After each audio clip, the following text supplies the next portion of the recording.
안녕하세요. 책한민국입니다. 오늘 소개할 책은 조종당하는 인간. 지은이는 김석재. 신경과 전문의로 삼성 서울병원에서 오랜 시간 뇌를 연구하며 60편 이상의 SCI 국제학술지 논문을 발표한 뇌과학 분야의 권위자다. 그는 의사로서의 전문성 외에 인간에 관한 깊은 사유에서 철학과 심리학을 바탕으로 꾸준한 연구 활동과 논문 발표를 이어오고 있다. 한국을 빛낸 사람들 논문 선정, 제4회 LG 생명과학 미래의학자상을 수상하며 인문학과 의학을 융합한 대중서 집필에도 힘쓰고 있다. 이 책, 조종당하는 인간은 저자의 오랜 연구를 대중의 관점에서 가장 쉽게 풀어낸 책이다. 반복되는 충동과 끊지 못하는 중독적 습관, 자기 통제의 문제를 철학, 심리학, 뇌과학의 관점에서 조명하며 다양한 사례로 풀었다. 본문을 읽겠습니다.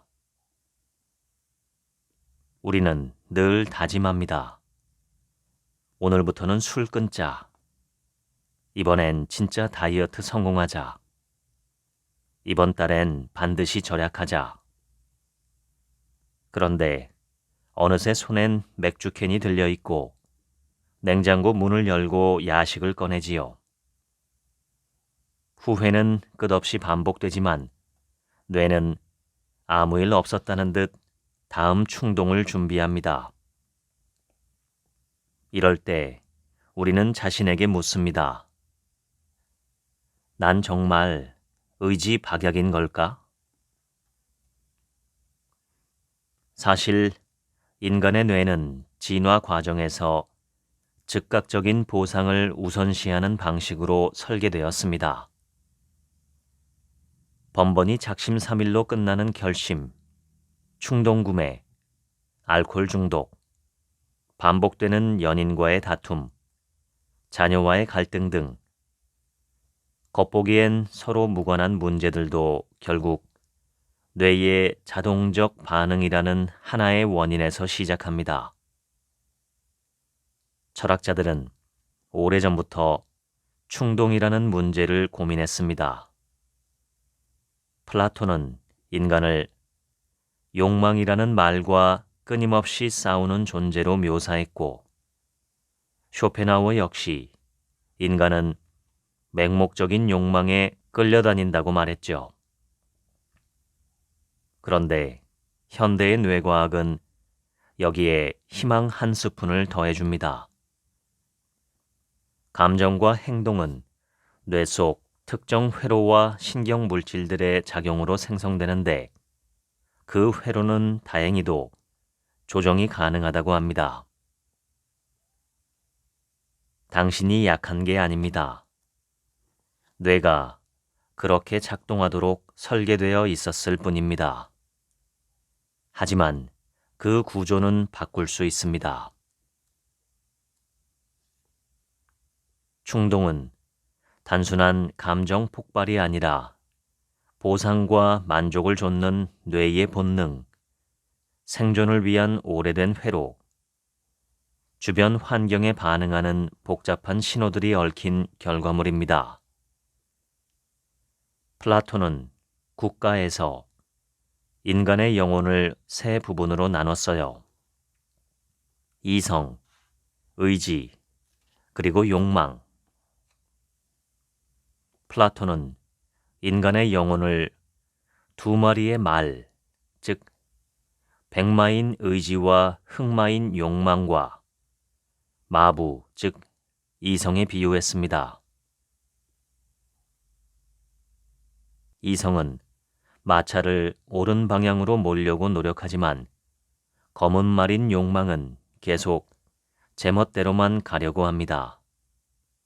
문제는 이 말이 너무 강해서 이성이라는 마부가 자주 통제력을 완전히 놓쳐버린다는 거지요. 플라톤의 제자 아리스토텔레스는 니코마코스 윤리학에서 스승보다 한 걸음 더 나아갔습니다. 그는 욕망 자체를 나쁘게 여기지 않고 중용이라는 개념을 제시했습니다. 일례로 식욕이 나쁜 것이 아니라 얼마나, 언제, 어떻게 먹는지 중요하다고 봤지요. 폭식, 식탐, 절식이 아닌 적절함을 찾아야 한다는 거지요. 충동은 죄악시하며 억눌러야 하는 대상이 아니라 조화롭게 관리해야 할 대상이라는 의미입니다. 아리스토텔레스는 한 마리의 제비가 봄을 만들지 않듯이 한 번의 좋은 행동이 우리를 덕 있는 사람으로 만들지 않는다라며 습관의 중요성을 강조했습니다. 충동을 다스리는 것은 일회성 싸움이 아니라 평생에 걸친 꾸준한 연습이라고 말이지요. 현대의 습관 형성 이론을 2300년이나 앞서 꿰뚫어 본 탁월한 관점입니다. 아리스토텔레스가 주장한 또 하나의 핵심은 바로 실천적 지혜입니다. 단순한 지식이 아닌 상황에 맞게 적절하게 행동할 수 있는 능력을 의미하지요. 충동을 말살하는 것이 덕이 아니며 잘 길들여진 충동이야말로 덕의 토양이 된다는 것. 바로 아리스토텔레스의 위대한 통찰입니다. 바리흐 스피노자는 에티카에서 감정을 적이 아닌 동료이자 이해해야 할 대상으로 봤습니다. 인간이 감정의 노예가 되는 이유는 감정을 제대로 이해하지 못하기 때문이라고 주장했지요. 감정을 이해하고 이성으로 다스리면 자유로워질 수 있다. 스피노자는 얽힌 실타래를 풀듯 감정을 분석하며 크게 능동적 감정과 수동적 감정으로 구분했습니다. 수동적 감정은 우리를 지배하지만 그 원인을 이해하면 능동적 감정으로 변화시킬 수 있다고 봤죠. 현대 인지행동 치료의 원리와 놀랍도록 유사한 관점입니다. 예를 들어 화가 날 때 내가 왜 화났지? 아, 상사가 내 아이디어를 가로챘기 때문이구나 라고 분석하면 맹목적으로 분노하는 대신 차분히 대응할 수 있습니다. 스피노자는 감정을 마치 현미경으로 들여다보듯 차분히 살펴보라고 조언합니다. 감정의 해부학자가 되라는 거지요. 감정을 읽는 능력, 자기 운명의 방향타를 되찾는 힘.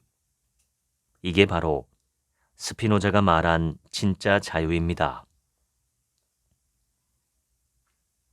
18세기 철학자 데이비드 휴문 단호히 말했습니다. 이성은 감정의 노예이며 그렇게만 존재할 수 있다.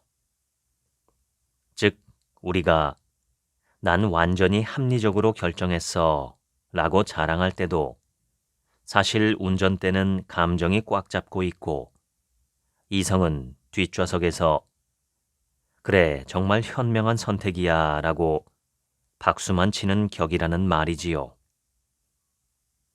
휴문, 이성 자체는 동기를 부여하지 못한다고 주장합니다. 무언가 해야 한다는 행동의 원동력은 언제나 감정에서 나온다는 거지요. 이성은 그저 감정이 원하는 목적을 달성하기 위한 가장 효율적인 수단을 찾아주는 비서에 불과하다는 것입니다. 휴미, 이성을 쓸모없게 여긴 것은 아닙니다. 오히려 그는 진짜 합리적인 사람은 감정의 존재를 인정하고 정확히 인식하는 사람이라고 했습니다. 감정을 무시하는 척하다가 휘둘리기보다 내가 왜 지금 이걸 원할까 하고 감정을 점검하는 것이 훨씬 이성적이라고 말이지요. 감정의 주인이 되는 가장 좋은 방법은 감정을 억누르는 게 아니라 정직하게 들여다보는 것입니다. 휴문, 이성의 한계를 인정했기에 오히려 인간을 더 깊이 이해할 수 있었습니다. 임마누엘 칸트는 이성의 열렬한 팬이었습니다. 실천 이성 비판에서 그는 인간이 자연적 충동에 지배되지 않고 도덕 법칙에 따라 행동할 때 진정한 자유를 얻는다고 주장했습니다. 칸트의 정언 명령은 즉각적인 충동이나 욕망이 아니라 보편적 법칙이 될 수 있는 원칙에 따라 행동하라고 요구합니다. 흉이 본 인간이 감정의 바다에 떠다니는 배라면 칸트에게 인간은 이성의 등대를 따라 항해할 수 있는 선장입니다. 칸트의 윤리는 냉정할 정도로 엄격합니다. 하고 싶어서가 아니라 해야 하니까 행동하는 것이 진짜 도덕이므로 친구를 도와주는 건 기분이 좋아져서가 아니라 그것이 옳기 때문이어야 한다라고 말했습니다. 19세기 철학자 아르투어 쇼펜하우어는 인간은 맹목적인 의지라는 본능에 지배당한다고 주장합니다. 쇼펜하우어가 말하는 의지는 단순한 욕망이 아니라 모든 존재의 근본에 있는 살고자 하는 맹목적 충동입니다. 이 의지는 결코 만족시킬 수 없기에 인간은 영원히 고통받을 수밖에 없다고 했습니다. 그는 유일한 탈출구로 금욕 또는 예술적 관조를 제시했습니다. 욕망에서 벗어나는 순간 비로소 평화를 찾을 수 있다는 거지요. 프리드리히 니체는 쇼펜하우어의 철학에 영향을 받았지만 그의 비관주의를 거부했습니다. 그는 충동을 힘의 의지라고 보고 그걸 억누르지 말고 창조적으로 활용하라고 외쳤습니다. 내면의 충동과 혼돈은 억압해야 할 적이 아니라 창조의 원천입니다. 불교 철학은 사성제에서 인간의 모든 고통이 갈애, 즉 탐애에서 비롯된다고 가르칩니다. 석가모니는 인간의 끝없는 욕망과 집착이 윤회라는 고통의 굴레를 영원히 돌게 만드는 원인이라고 설명했습니다. 불교의 팔정도는 충동을 다스리는 실천적 방법을 제시합니다. 특히 정견은 고통의 본질을 이해하는 통찰을, 정념은 충동이 일어날 때 그것을 알아차리고 거리를 두는 연습법을 강조합니다. 이는 현대 심리학의 마음 챙김과 깊이 연결되며 폭풍 속에서 고요히 빛을 내는 등대처럼 마음이 흔들리지 않는 태도를 기릅니다. 또한 정정은 명상을 통해 마음을 안정시켜 충동에 휘둘리지 않는 힘을 키우지요. 법구경에는 1000명의 적을 이기는 것보다 자신을 이기는 것이 더 큰 승리라는 유명한 구절이 있습니다. 외부의 적이 아닌 내면의 충동을 다스리는 것이 진정한 승리라는 말이지요. 공자는 인간의 자연스러운 욕망을 부정하지 않았습니다. 대신 예라는 사회적 규범을 통해 적절히 표현하고 조절해야 한다고 가르쳤지요. 공자는 극기복례, 즉 자신의 사사로운 욕망을 이기고 예로 돌아가면 인을 이룰 수 있다고 강조합니다.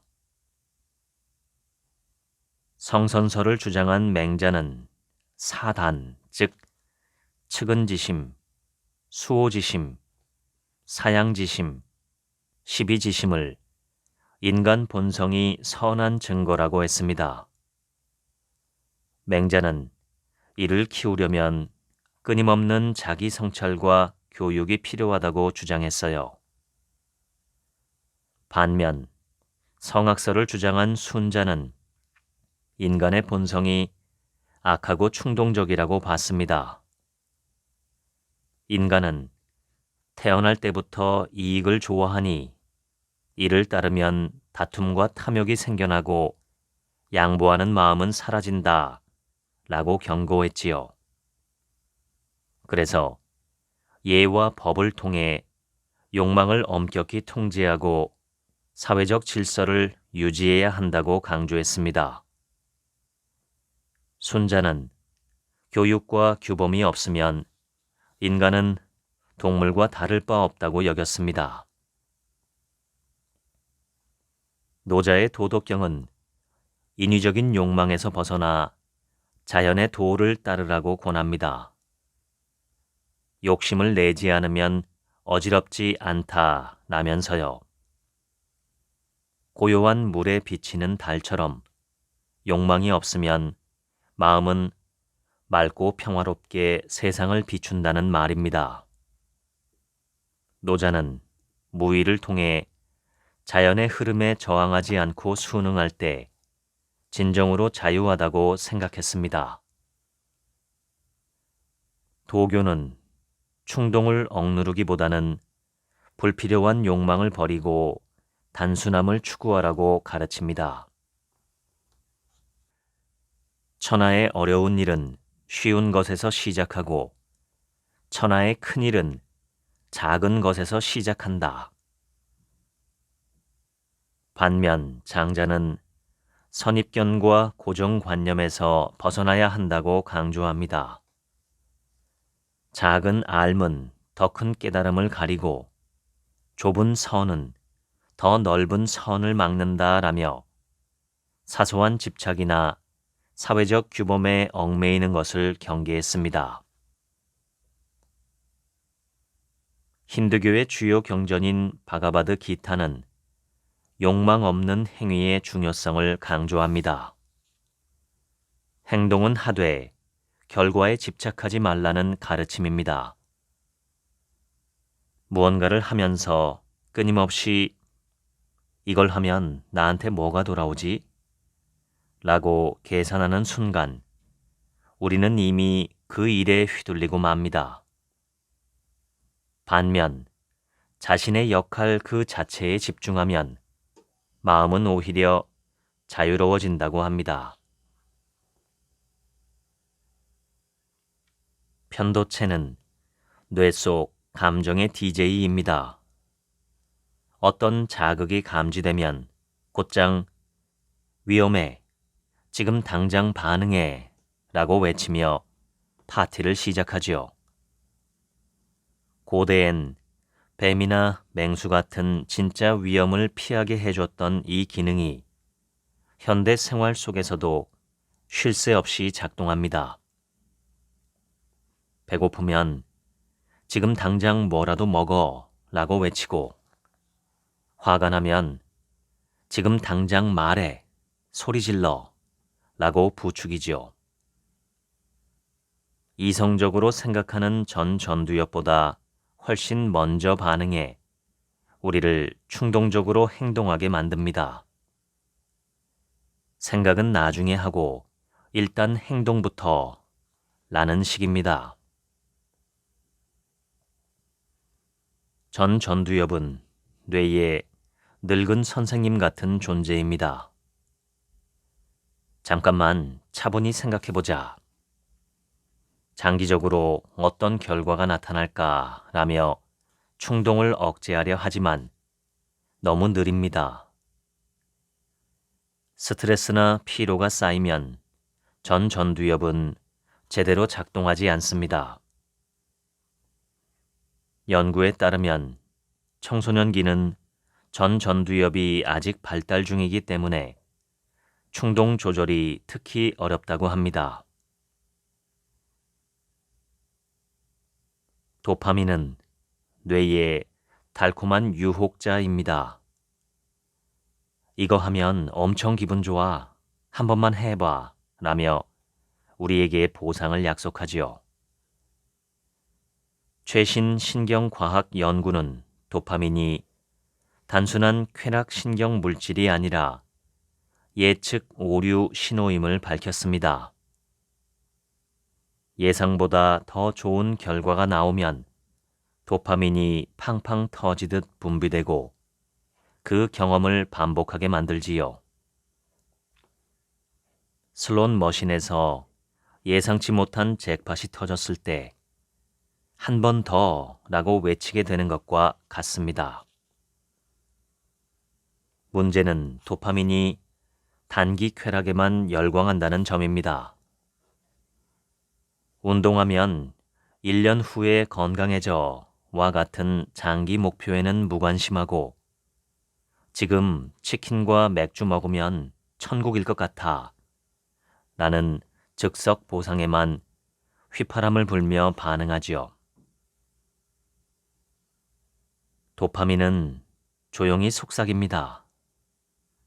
그거 해도 돼. 잠깐이잖아. 하지만 이 잠깐의 유혹이 반복되면 뇌는 그 경로에 익숙해지고 결국 우리 행동은 도파민이 만든 길 위를 자동으로 따라갑니다. 세로토닌은 뇌 안의 평화주의자입니다. 전두엽과 편도체 간 균형을 조절하는 세로토닌이 부족해지면 짜증과 충동이 폭주하고 불안과 우울도 증가합니다. 다이어트로 탄수화물을 갑자기 확 끊으면 아무것도 즐겁지 않고 우울하며 무기력해지는 이유도 세로토닌이 급감했기 때문입니다. 세로토닌은 단순한 행복 물질이 아니라 인내와 장기적 만족을 촉진하는 복잡한 역할을 한다는 연구 결과도 있습니다. 세로토닌은 깊게 호흡하고 침착하게 기다려봐 라고 가르치는 현명한 선생님 같습니다. 도파민이 지금 당장 질러 라고 외칠 때 세로토닌은 잠깐만 진정하고 큰 그림을 봐 라고 조언하는 역할을 맡습니다. 이 균형이 깨지면 충동구매, 폭식, 중독 등이 나타납니다. 세로토닌은 단순한 기분 조절 물질이 아니라 자제력과 평정심을 유지하는 데 필요한 핵심 조율자입니다. 그런데 스트레스, 수면 부족, 영양 불균형 같은 생활 습관은 세로토닌의 균형을 무너뜨립니다. 밖에 나가 햇빛을 쬐고 규칙적으로 활동하며 제대로 쉬어주는 것이야말로 진정한 자제력 회복의 출발점입니다. 노르에피네프린은 스트레스 상황에서 빨리 결정해, 지금 당장이라고 외칩니다. 시험 전날 심장이 쿵쾅거리거나 발표 전에 손바닥에 땀이 나는 것도 이 시스템 때문입니다. 뇌가 비상, 즉각 대응하라 라고 외치는 것이죠. 이 시스템이 너무 자주 켜지고 오래 지속되면 뇌는 점점 늘 긴장 상태를 기본값으로 받아들이게 됩니다. 이는 전두엽의 억제 기능을 약화시켜 충동적 의사결정을 부추기지요. 대단한 명상이나 거창한 휴식만 노르에피네프린을 조절할 수 있는 것은 아닙니다. 5분간 조용히 눈을 감고 숨을 깊게 들이마셔도 뇌는 지금은 도망치지 않아도 되는구나 라고 인식하기 시작합니다. 결국 충동은 의지로 이기는 싸움이 아니라 흥분한 뇌를 진정시키는 환경을 만드는 작업입니다. 흔히 사랑의 호르몬 또는 포옹 호르몬이라고 불리는 옥시토신은 사회적 유대와 충동 조절에 중요한 역할을 합니다. 옥시토신은 신뢰, 공감, 유대감을 증진시키는 한편 스트레스와 불안을 마법처럼 줄여줍니다. 최신 연구 결과에 따르면 옥시토신은 편도체의 과활성을 억제하고 전두엽의 조절 능력을 강화함으로써 충동 조절에 도움을 준다고 합니다. 그래서 사랑하는 사람들과 함께 있으면 스트레스에 더 강해지고 충동적 결정을 덜 내릴 수 있습니다. 친구와 함께 쇼핑하면 혼자일 때보다 현명한 구매 결정을 내리는 경향이 있습니다. 뇌과학자 안토니오 다마지오는 감정이 없으면 결정도 할 수 없다고 주장합니다. 우리는 흔히 이성적으로 생각해 라고 말하지만 실제로는 감정이 있어야 이성적 판단도 가능하다고 합니다. 그의 책 데카르트의 착오는 제목부터 도발적입니다. 나는 생각한다, 고로 존재한다 라는 말로 유명한 데카르트에게 아니요, 감정 없이 생각만으로는 아무것도 할 수 없습니다 라고 정면으로 반박합니다. 다마지오는 감정은 단지 기분이나 감상의 문제가 아니라 결정의 나침반이라고 말합니다. GPS가 없는 상태에서 낯선 도시를 운전하는 것처럼 감정이 없으면 우리 뇌는 어떤 선택이 더 나은지 방향을 잡지 못한다는 의미입니다. 샐러드 먹을까, 피자 먹을까 같은 단순한 선택조차 내리지 못하는 것이지요. 실제로 엘리엇이라는 한 남성의 사례는 이 이론을 아주 극적으로 보여줍니다. 뇌 수술로 감정 관련 부위가 손상된 이후 엘리엇은 겉보기엔 멀쩡했지만 아무것도 결정하지 못하는 사람이 되었습니다. 점심 메뉴 하나 고르는데도 몇 시간이 걸렸고 중요한 업무는 시작조차 하지 못했습니다. 이유는 단 하나, 감정이 사라졌기 때문입니다. 다마지오는 이를 몸의 신호 덕분이라고 설명합니다. 특정 상황에서 심장이 쿵쾅거린다거나 손에 땀이 나거나 두근거리는 등의 신체 반응은 이건 중요한 상황이야 라고 뇌에게 알려주는 역할을 한다는 말입니다. 이런 감각이 있어야 뇌가 좋아, 그럼 이쪽이 낫겠군 이라고 판단하며 결정을 내릴 수 있다고 합니다. 결국 이성은 감정 없이 작동할 수 없습니다. 감정은 단순한 기분이 아니라 뇌가 길을 찾는 데 꼭 필요한 이정표 역할을 합니다. 그러니 충동을 다스리려면 이 감정이라는 이정표가 우리를 어디로 이끄는지부터 알아야 합니다. 의지력은 배터리와 비슷합니다. 뭔가를 꾹 참고 유혹을 뿌리치고 감정을 억누를 때마다 이 배터리는 조금씩 닳아갑니다. 심리학자 로이 바우마이스터는 이 개념을 자아 고갈 이론이라고 합니다. 낮에는 군것질 않고 잘 참다가도 밤이 되면 냉장고를 열고 오늘만 좀 먹자라며 뒤적이는 이유는 배터리가 거의 바닥났기 때문입니다. 하지만 최근에는 정말 배터리가 다해서 그런 건지 의문을 제기하는 연구가 등장했습니다. 의지력이 고갈됐다고 믿는 것만으로도 실제로 지친다고 합니다. 반대로 아직은 버틸 수 있다라고 믿으면 정말 더 참을 수 있다는 실험 결과도 있습니다. 이처럼 의지력은 물리적 에너지인 동시에 심리적인 믿음이 작동하는 기분의 배터리이기도 합니다.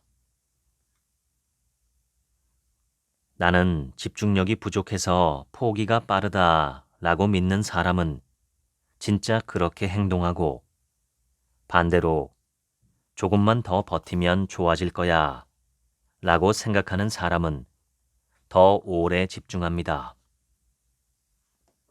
오늘은 컨디션이 좋아서 뭐든 할 수 있을 것 같아 라고 느끼면 정말 더 힘을 낼 수 있다고 해요. 그러니 충동이 몰려오면 내 의지는 바닥났어 대신 아직 조금 더 쓸 수 있어 라고 속삭여 보세요. 우리가 어떤 믿음을 갖고 있느냐에 따라 뇌도 그에 맞춰 반응하니까요.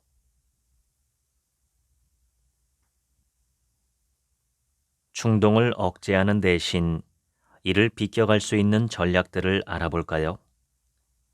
5초 멈춤, 호흡 조절, 메타인지, 환경 설계, 감정 일기, 마음 챙김 훈련 등은 전두엽이 개입할 수 있도록 틈을 만드는 방법입니다.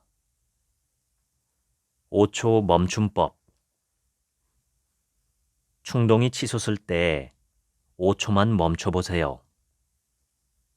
충동적 행동 전에 잠시 멈추고 5, 4, 3, 2, 1처럼 시간을 두는 행동은 전두엽의 개입을 가능하게 만들어 충동 조절을 돕는다고 합니다.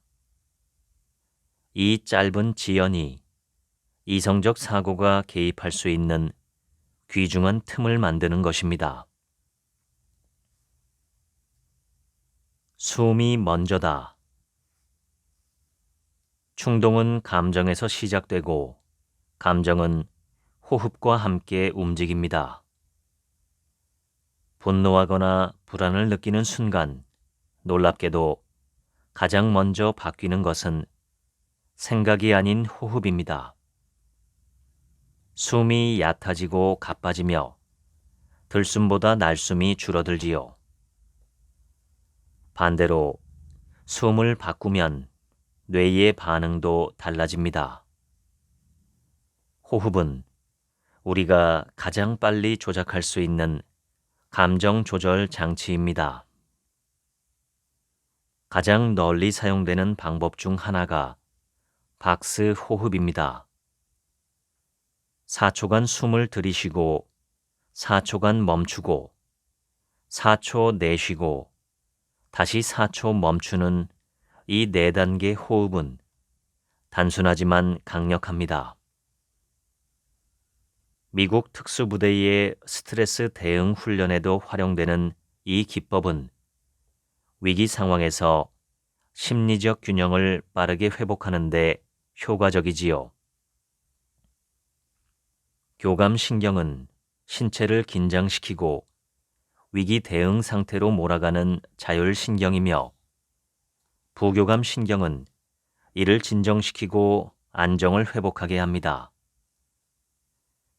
박스 호흡은 교감 신경의 흥분을 낮추고 부교감 신경을 활성화해 전두엽의 기능을 회복시키고 충동 반응을 줄이는 데 도움을 줍니다.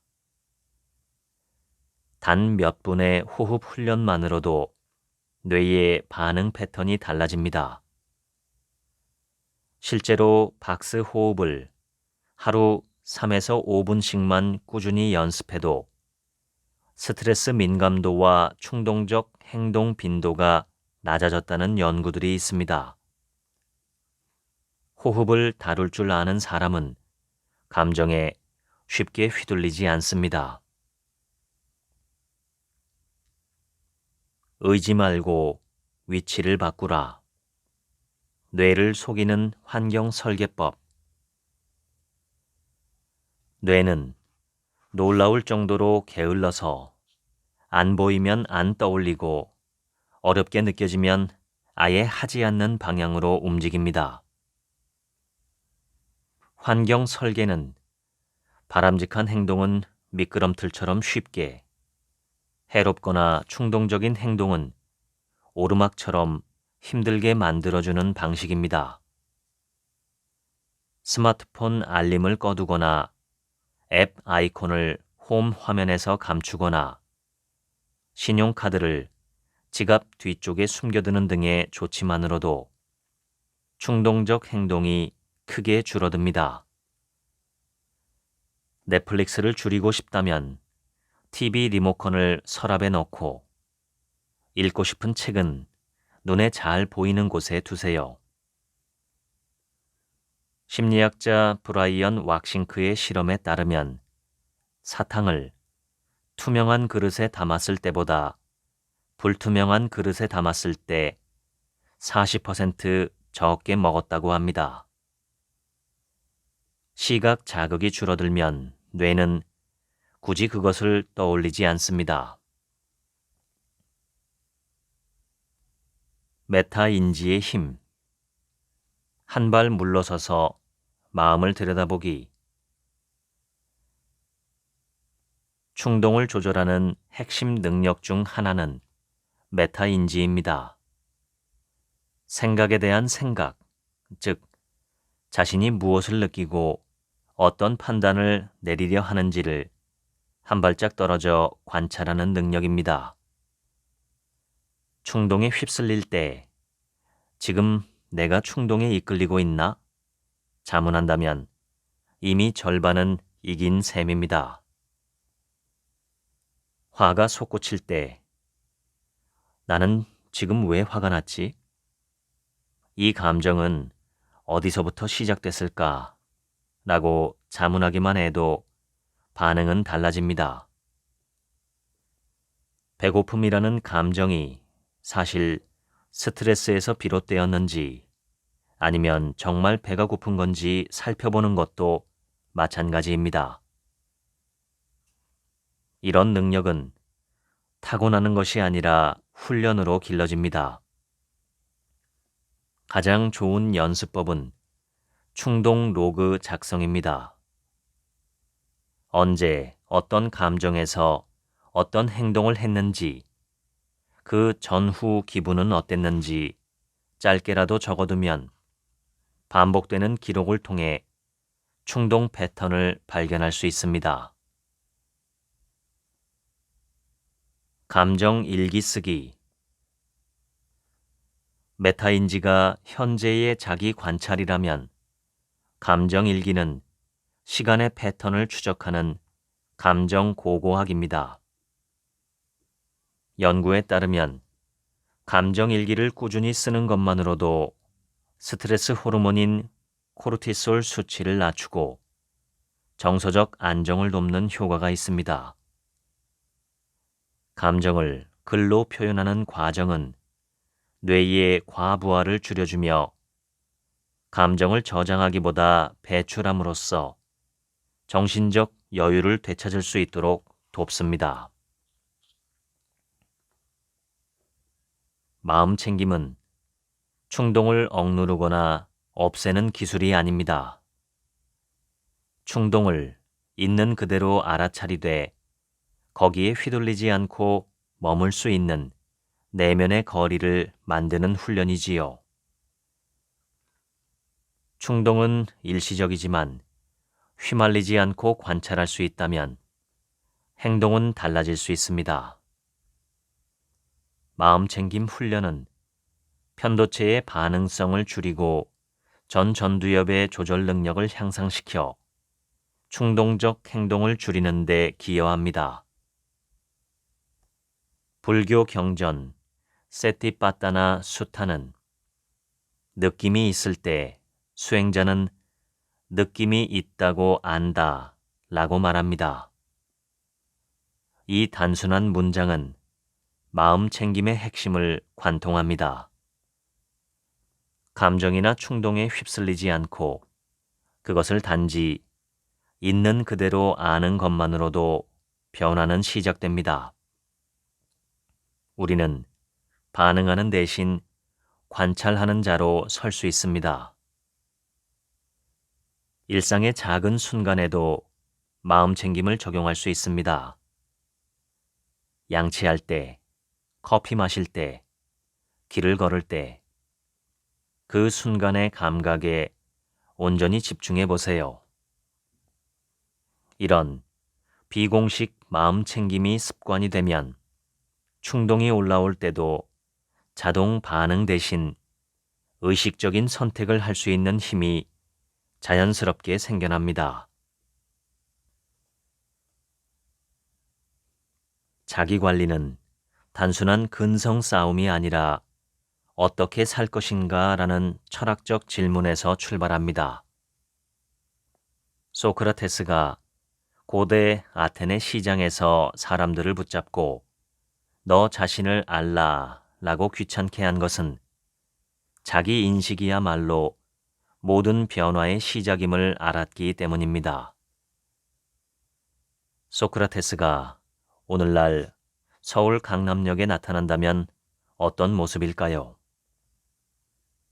한 손에 아이스 아메리카노, 다른 손에 태블릿을 든 직장인을 붙잡고 이렇게 물을지 모릅니다. 자네는 왜 그 커피를 마시나? 정말 맛있어서인가? 습관적으로 사 먹는 건가? 그 비싼 앱 구독료를 내는 이유는 뭔가? 정말 필요해서인가? 아니면 다들 쓰니까 따라하는 건가?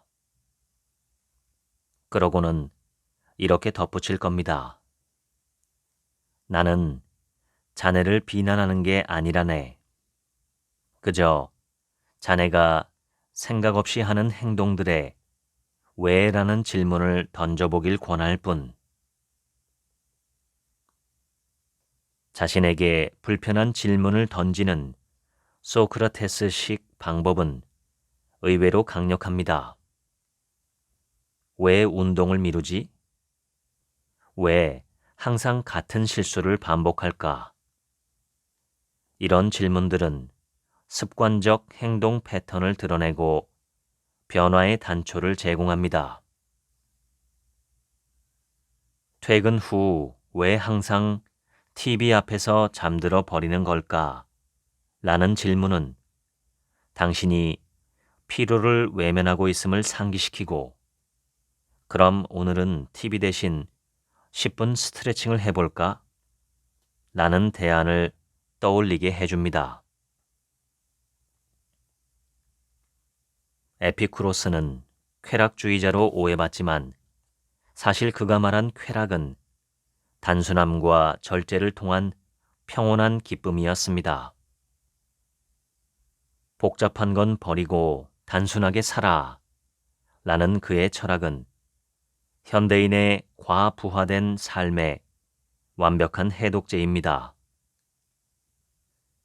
에피쿠로스에게 진정한 행복은 복잡하지 않습니다.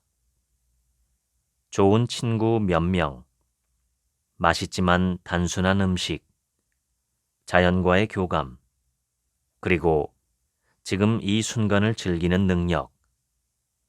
이것이 그가 말하는 좋은 삶의 비결이지요. 그는 아마 이렇게 말했을 겁니다. 당신에게 정말 필요한 것이 얼마나 적은지 깨닫는다면 그 순간 당신은 자유로워질 거예요. 이를 실생활에 적용해 볼까요? 필요하지 않은 물건들을 정리하거나 부담스러운 약속은 하나쯤 거절해도 좋아요. 알코올, 소셜미디어, 모바일 게임처럼 인위적으로 도파민을 자극하는 일들을 줄이고 차 한 잔, 저녁 산책, 고요한 독서 같은 단순한 기쁨을 찾아보세요. 하이데거는 진정성에 대한 철학으로 유명합니다.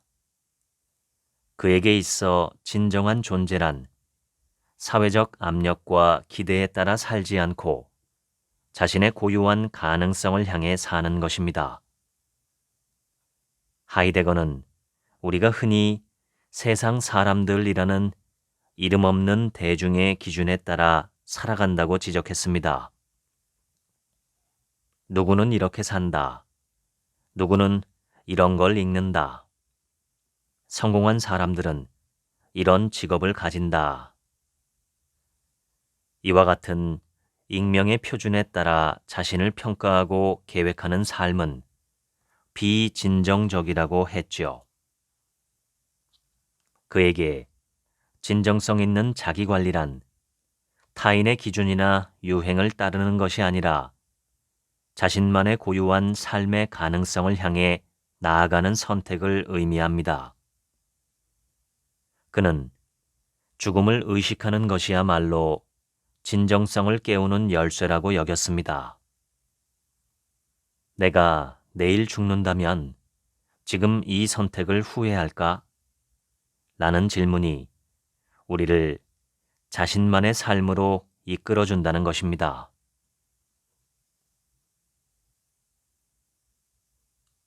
물건을 버리고 자유를 얻으라. 디오게네스. 고대 그리스의 철학자 디오게네스는 역사상 첫 번째 미니멀리스트였을 겁니다. 그는 통 하나에서 살면서 소유물을 최소화했고 이를 통해 최대한의 자유를 얻었다고 주장했습니다. 디오게네스에게 물질은 자유의 적이었습니다. 손으로 물을 마시는 아이를 보고 나도 이렇게 할 수 있는데 그릇이 왜 필요하지? 라며 자신이 유일하게 소유했던 그릇조차 버렸다는 일화는 유명합니다. 당신의 집에 있는 물건 중 지난 6개월간 한 번도 사용하지 않은 것들을 떠올려 보세요. 옷장 깊숙이 숨어 있는 옷들, 먼지 쌓인 주방 가전 제품들, 한 번도 펼쳐보지 않은 책들. 이것들이 정말 당신의 인생에 가치를 더하고 있나요? 스토아 철학자들, 특히 세네카와 마르쿠스 아우렐리우스는 우리가 통제할 수 있는 것과 없는 것을 구분하라고 가르쳤습니다. 그들에게 물질적 소유는 대부분 우리의 통제 범위 밖에 있는 것이었어요.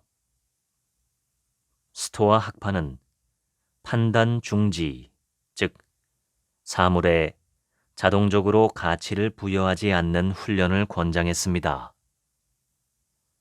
오늘날 소비사회에서 스토아 학파의 가르침은 물건이 사라져도 당신은 괜찮습니다 라는 자각으로 적용할 수 있습니다.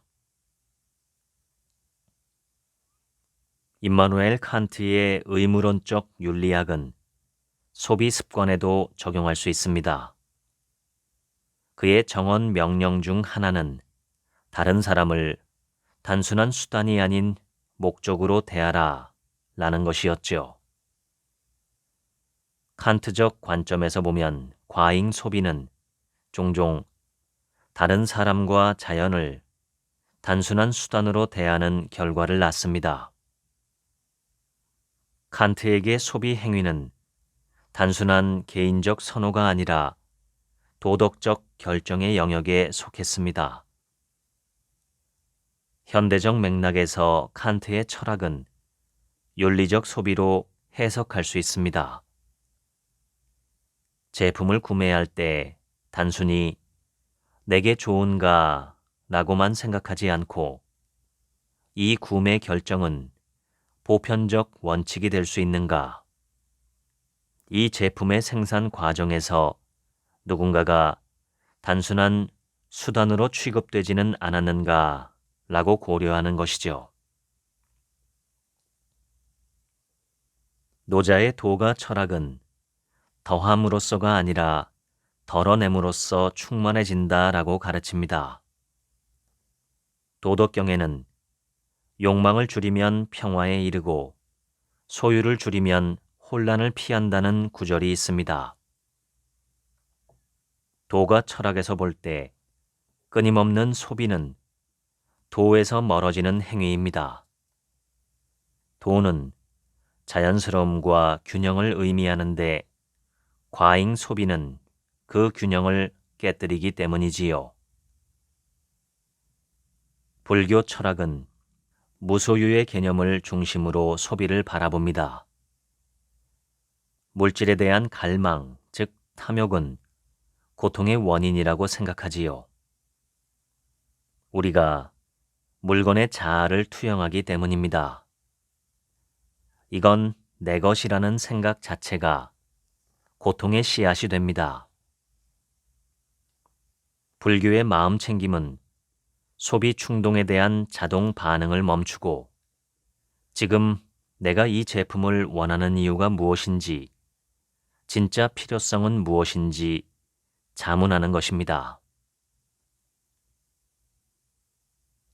프랑스 철학자 장 보드리아르는 우리가 단순히 물건 자체가 아니라 그것이 상징하는 기호를 소비한다고 주장했습니다. 루이비통 가방을 살 때 가방 자체보다 그것이 상징하는 지위, 우아함, 성공 같은 이미지를 구매하는 것이죠. 보드리아르에 따르면 현대 소비는 일종의 언어가 되었습니다. 우리는 물건을 통해 자신의 정체성, 가치, 소속감을 말하고 있습니다. 내가 아이폰을 쓴다는 것은 내가 어떤 사람인지 말해주는 기호야. 내가 파타고니아 재킷을 입는다는 것은 내가 환경을 생각하는 사람인 것을 보여주지. 문제는 이런 소비의 기호학이 실제 필요나 기능과 완전히 분리된다는 점입니다. 우리는 실용적 가치가 아니라 끊임없이 변하는 상징적 가치 때문에 물건을 삽니다. 그래서 소비 욕망은 결코 완전히 충족할 수 없습니다. 중독은 단순한 충동이나 습관을 넘어 삶의 의미와 본질에 닿아 있는 심각한 문제입니다. 중독 행위는 인간 존재의 깊은 공허를 채우려는 무의식적인 몸부림인 동시에 자기 파괴적 성향을 내포한 역설적 행동입니다. 아리스토텔레스에 따르면 덕이란 두 극단 사이에 적절한 균형점을 찾는 것입니다. 아리스토텔레스에게 절제란 억압이 아니라 자기 조율의 기술입니다. 아리스토텔레스는 습관의 중요성도 강조했습니다. 우리는 반복적인 행동을 통해 우리가 되고 싶은 사람이 된다. 현대 신경 가소성 연구와 일맥상통하는 통찰입니다. 뇌는 반복되는 행동 패턴에 따라 회로가 새롭게 형성됩니다. 중독을 극복하기 위해서는 새로운 습관 형성이 필수적입니다. 로마의 철학자 세네카는 욕망을 다스리고 불필요한 집착에서 벗어나라고 강조했습니다. 그의 유명한 말 중 하나는 메멘토 모리, 죽음을 기억하라입니다. 세네카는 감정에 휩쓸리지 않는 거리두기도 강조했는데 이는 현대 인지행동 치료의 인지적 거리두기 기법과 매우 흡사합니다. 중독 충동이 찾아올 때마다 잠시 멈추고 이렇게 말해보게. 이건 단지 나의 일시적인 감정일 뿐, 나 자신은 아니야. 세네카는 우리는 너무 많은 시간을 의미 없는 활동에 쏟고 정작 살아야 할 순간들을 미뤄둔다고 말했죠. 중독을 이겨낸다는 것은 단순한 자제력이 아니라 더 소중한 것에 집중하며 지금 이 순간을 살아내는 것입니다. 붓다의 핵심 가르침은 모든 고통의 근원이 갈망이라는 것입니다. 그는 무엇인가를 집착적으로 원하는 마음이 우리를 끝없는 고통의 사슬에 묶어둔다고 말했습니다. 현대 중독 치료에서도 마음챙김 명상은 중요한 치료법으로 활용됩니다. 알코올이나 약물 중독자가 갈망의 충동을 느낄 때 억지로 억누르지 않고 그 충동을 객관적으로 관찰하고 흘려보내는 연습을 하거든요. 마음챙김 훈련이 중독자의 재발률을 현저히 감소시킨다는 연구 결과도 있습니다.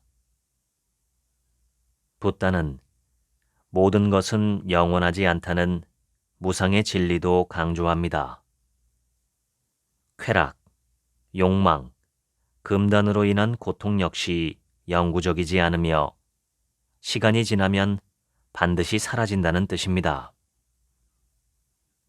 헤로인 같은 심각한 약물 중독을 겪는 사람들에게 무상의 진리는 강력한 치료적 의미를 갖습니다. 알코올, 니코틴, 마약 같은 강력한 중독 물질은 단기적으로 전 전두엽의 혈류를 현저히 감소시키며 반복적인 사용은 뇌 조직의 위축을 일으켜 판단력을 근본적으로 훼손합니다. 중독의 진짜 무서움은 그것이 우리의 생각과 감정에 대한 해석 방식 자체를 왜곡한다는 점입니다. 보통 사람은 어떤 행동을 선택할 때 이것이 내게 장기적으로 좋은가? 라는 질문을 던지며 자신의 가치와 목표를 중심으로 평가합니다. 그러나 중독 상태에서는 이 가치 기준이 뒤틀립니다. 지금 당장 내 기분을 즉시 나아지게 하는가? 라는 질문만 남고 장기적인 손실이나 미래의 결과는 점점 덜 중요해지거나 무시됩니다. 더 깊이 들여다보면 중독의 핵심 문제는 감정의 부정적 해석입니다.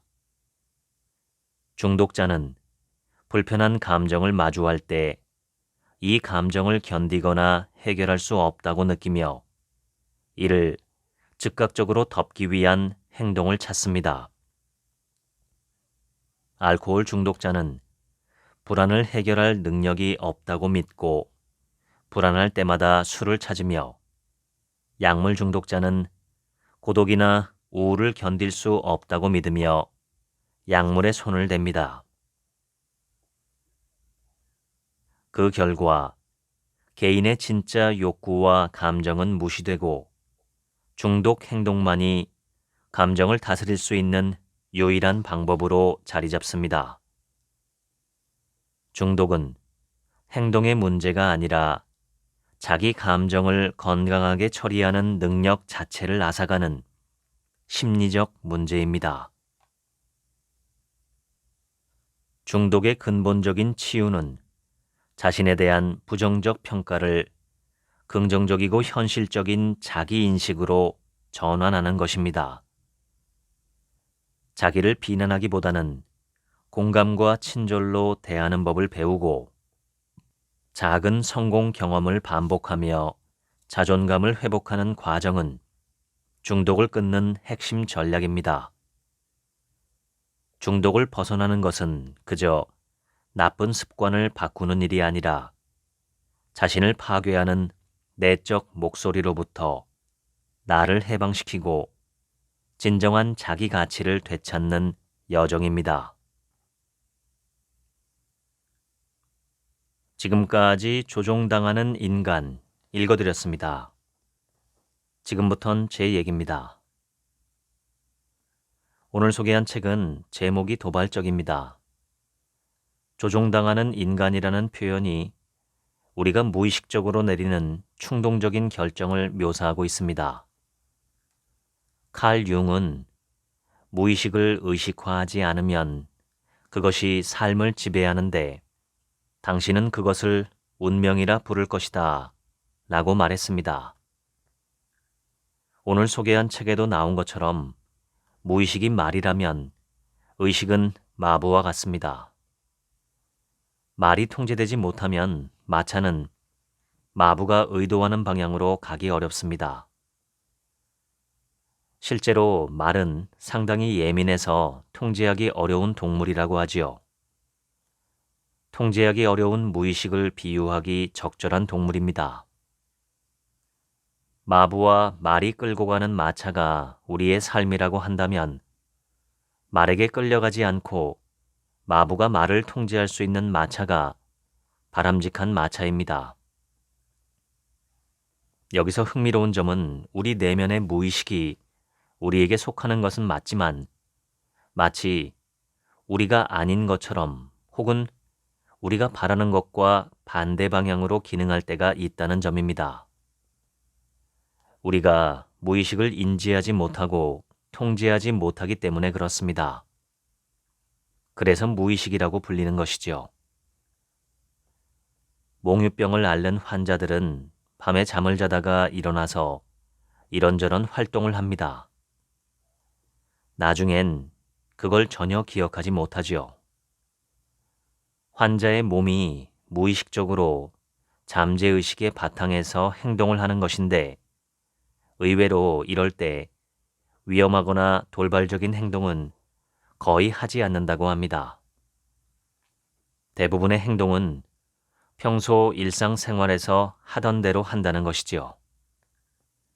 이것이 바로 습관적인 삶, 무의식의 관성에 따르는 삶이라고도 할 수 있습니다.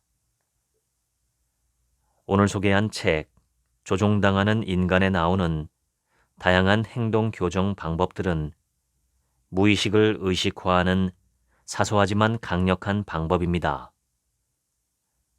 인간의 내면과 정신세계를 교정하는 방법입니다. 삶은 마치 눈을 가리고 벼랑 위를 건너가는 외줄타기와도 같습니다. 인간은 자신의 무의식을 모르기 때문에 눈을 가린 상태와 같습니다. 그런데도 별 탈 없이 살아가는 것이 참 용하지요. 하지만 삶의 균형을 조금만 잃어도 혹은 바깥에서 바람이 조금만 불어도 균형을 잃고 줄에서 떨어지기 쉽습니다. 산다는 것은 미묘하고 정교한 예술과도 같습니다. 저는 오늘 버스를 타고 가다가 불안할 때 먹는 약이라는 어떤 약 광고를 들었습니다.